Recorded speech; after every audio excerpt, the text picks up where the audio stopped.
What's up, YouTube? Psychotics with a video. This one's a little different. It's not a montage. It's just me going through my perspective, going through a bunch of clutches. I know I'm not an immortal right now, but don't worry about that. I still have the immortal brain. All right, let's get into it. All right. So for this first clip, I'm on Astra and Lotus. We just started a round on attack, and the enemy team decided to aggro B, ultimately leaving me in a 2v4 situation with my Raze. But he goes down later on, so it just becomes a 1v3. So my first thought here is to put some distance in between me and the Jet. I at least took a lot of damage, and he's gonna be ready for me to swing that angle, so it's not really a fight in my favor. So I'm thinking I should just back up here and look for another opportunity to take a fight. So what I do is I just back out of B main and I decide to smoke myself off. I just hold tuck in the corner to see if Jet tries to push me. Once they don't, I notice that my Raze is on A making a lot of noise. And since my Raze is drawing the attention to A, I decide to go C since they also have no Sentinel up in the round at the moment. Of course I'm clearing every angle, making sure that no one's there. Taking my time with it, just in case someone's close by so they don't hear me and call everyone else over.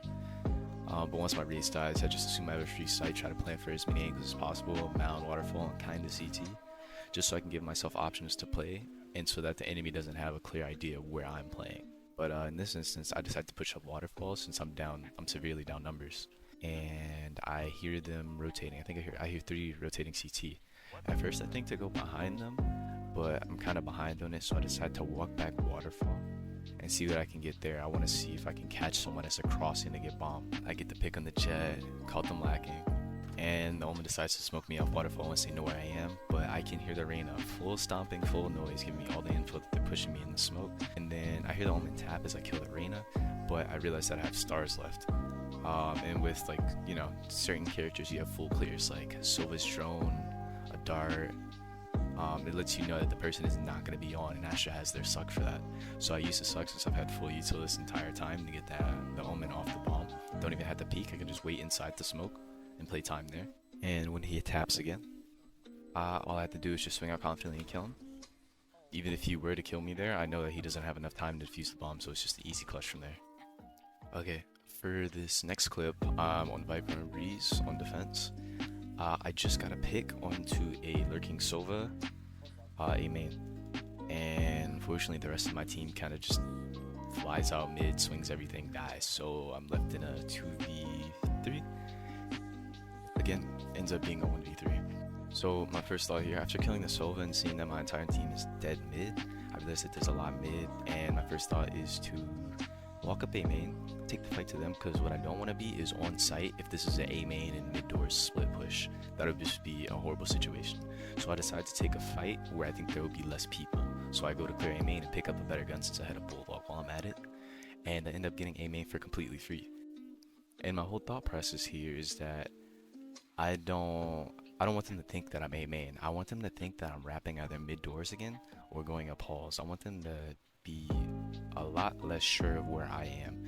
So what I end up doing is sitting outside A main for a long period of time, just holding just in case there's someone coming late A main from their spawn. After a bit of time, I begin walking up A main. I'm smoked off, but I can wait it out. Smokes only last about, Astra smokes only last about 11 seconds, so I've got time to play with here. Wait to smoke out and just start clearing angles. I get a free pick on the Astra, who's the only one holding me, and I'm confident in that they're the only one holding me because of how much time I spent in A main. They have to worry about other angles now, so they can't all 3 be holding me. So I take my fight in the Astra, get a really good kill, and then I don't just start wide swinging, I still decide to slice the pie even more towards Cypher, who I last heard mid doors not too long ago, and get a free kill on him as well. And it's just having good crosshair placement and just isolating my angle so I'm not exposing myself to too much at once. It's still a 1v2. Once I kill Cypher, I kinda hurry up because I know that Jet's somewhere towards CT. That's where he last killed my Cypher. And I realize bomb is planted for CT. Since I don't know exactly where Jet is, I decide to smoke off the bomb. Just use util. Util is always important in those clutches. As a controller, it's really easy to just smoke off bomb and kind of stick there. And so I know that the Jet has only 3 options here. He could either A, run full noise towards me, giving me full info on him, B, spray inside the smoke, which I can just keep sticking. Or C, he silent walks towards the smoke to come in and clear me last second, but I think I probably have enough time to fully stick the defuse by then. So Jet ends up running at me full noise, giving me info again. I get it halved, I hop off, go to the side, because he's probably spraying where like the bomb is, where his teammates are pinging it. And as he comes in, because he has to get a full clear on me, I just get a free kill and continue to defuse, making an easy clutch. Okay, so for this last clutch, it's a 1v4. I won't lie, I was kind of distracted during this retake because my Cypher was like mad at me for something. I was mad at him for not holding his sight this entire game. So I was just typing in chat to him, being a keyboard warrior. I'm not gonna lie, that's not something you should be doing. Do not take that away from this video. But I do end up clutching. So before I go into this clutch, I want to talk about how important it is once you're down numbers and like severely at a disadvantage. It's really important for you to look for fights as soon as possible. You're not going to get anything if you just wait. If you're in a 1v, 1v3, 1v4, 1v5, you have to be really proactive in those situations, especially before, I'm going to call it the dust settling. That's how I kind of describe it. But like once you start getting in those situations where you like severely down numbers, especially if it's like the last round like this one, what a lot of enemy teams like to do is just kind of troll, let loose, and start getting careless just to start playing for their KD since they think the game is over or the round is won already. And that's what you need to tee up the most, right? Before they start getting into actual post-plant positions and making it harder for you to clutch any situation where you're completely at a disadvantage. Even if they're not completely in your favor, you just want to take them to give yourself any chance of winning. So my Cypher dies to the Gecko that's yellow, and I immediately decide to just swing for it. That's just a free kill, or at least a free fight. You know, I know exactly where he is, so I might as well just take the fight while I have the opportunity now before he starts tucking and playing off teammates and stuff. So I immediately swing to kill the Gecko. And I think I remember hearing someone mid-doors. I just decide to swing it balls to the wall to give myself any type of fight that I can. And now here's where the dust begins to settle. You see that the Sova and the Viper, they're no longer peeking me. They're playing for the win. But earlier, I do remember the Sova shocking me from close pyramid. So what I do is I walk up, full noise, which is probably not the best, but I kind of just pre-fire into the Viper's ult where I last seen the Sova, and decide to use a molly to either vulnerable a place where the Viper could be, or just limit the area by a small amount of where the Viper could be playing, because they're not going to be standing by molly after I molly it.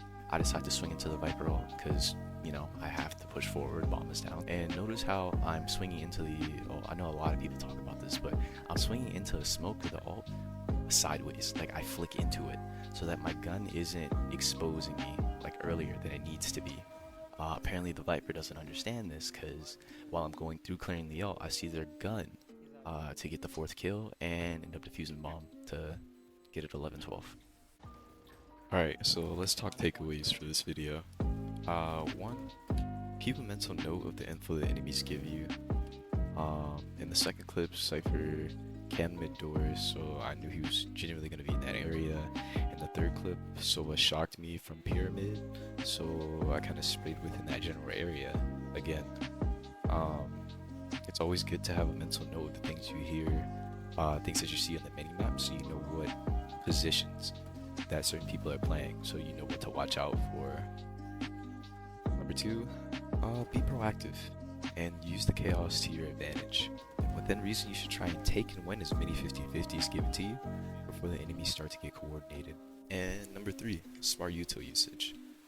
Use util optimally to make your life easier. Don't hold on to it. If you've got a molly, throw it in a corner to flush out an opponent or have one less corner to clear. You always want to be thinking about how you can use your util to make the enemy's life harder. I think that's about it. Let me know if you guys like these videos. Let me know if you hate them. Let me know if there's something I can do better. Thank you for watching the video. Bye.